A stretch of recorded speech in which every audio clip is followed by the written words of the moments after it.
अस्सलाम वालेकुम। ज़िंदगी में बेहतर फ़ैसले करने के लिए ज़रूरी नहीं कि हम अरस्तू और अफ़लातून का फ़लसफ़ा पढ़ें। हमारी उर्दू की किताब में जो सबक पढ़ाए जाते थे, अगर हम उन्हीं को ही समझ लेते, तो हमारी ज़िंदगी बहुत आसान हो सकती थी। हम बहुत से मसाइल से बच सकते थे। अब मुझे ये एग्ज़ैक्टली याद नहीं है कि ये मैट्रिक में या एफएसी में, एक कहानी होती थी, एक पंजाबी ज़िम्मेदार की कहानी। यानी कि अगर आपको वो कहानी याद हो, वो जो पंजाबी ज़िम्मेदार था, वो फ़ौज में काम करता है, फिर छुट्टियों पे घर आता है। शायद उसमें पहले उसका बेटा होता है, तो उसके अकीके के ऊपर जो है ना, वो अच्छे खासे पैसे खर्च करता है। फिर उसका अब्बा फ़ौत हो जाता है, फिर उधार लेके अब्बे की वफ़ात पे खर्च करता है। फिर अम्मा फ़ौत हो जाती है, तो उधार लेके अम्मा की फ़ौतगी पे खर्च करता है। उसके बाद जो है घर का खर्चा चलना मुश्किल हो जाता है, उधार वाले इकट्ठे हो जाते हैं, हालत खराब हो जाती है। एंड में जो है ना, वो सोचता है कि भाई सबको एक दफा करो, और उसके बाद वो अपनी जमीन जो है वो उसको उगाता है, वाइफ को भी, बीवी को भी, यानी कि काम के ऊपर अपने ऊपर साथ लगा लेता है।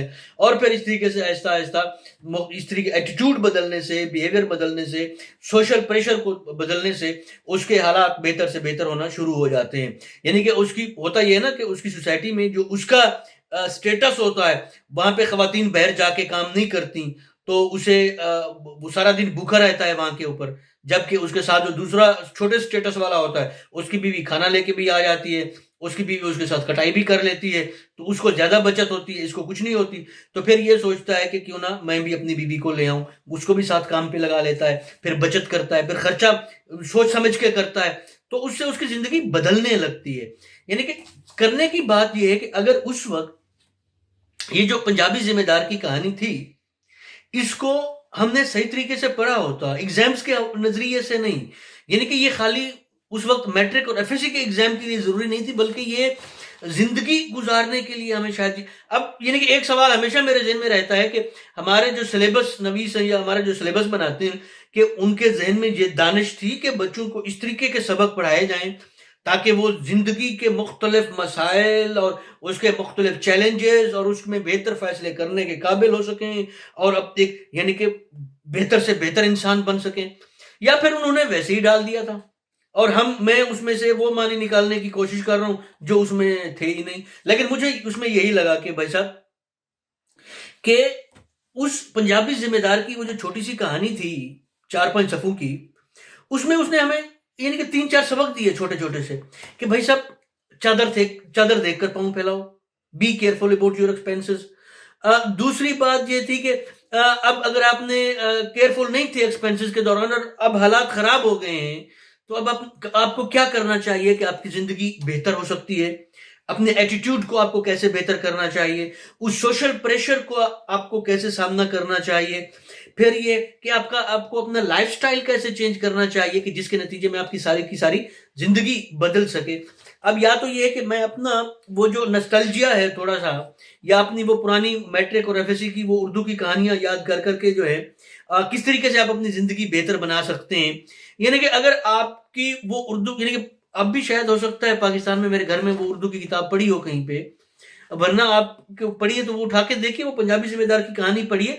और एक काम कीजिए, जो हमारी वो उर्दू की कहानियां थी जो हमने मैट्रिक में या एफएससी में वो पढ़ते थे, वो किताबें दोबारा उठाइए और उन कहानियों को पढ़िए, और एक बार ये सोचने की कोशिश कीजिए कि ये चीजें पढ़ाकर हमें कौन सी तमीज या कौन सी तहजीब या किस तरह का एटीट्यूड या किस तरह का करेक्टर या कौन सी समझ बूझ देने की कोशिश की जा रही थी, जो हम नहीं समझ सके।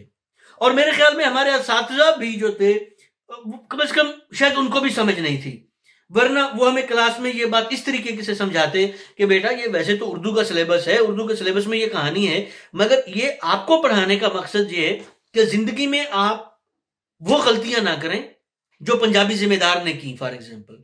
और अगर आप ऐसी सिचुएशन में फंस गए हैं, तो आप भी पंजाबी जिम्मेदार की तरह इस तरह का एटीट्यूड करके अपने मसाइल को सॉल्व कर सकते हैं, अपने जिंदगी के मसाइल से बाहर आ सकते हैं, अपना लाइफस्टाइल बेहतर कर सकते हैं।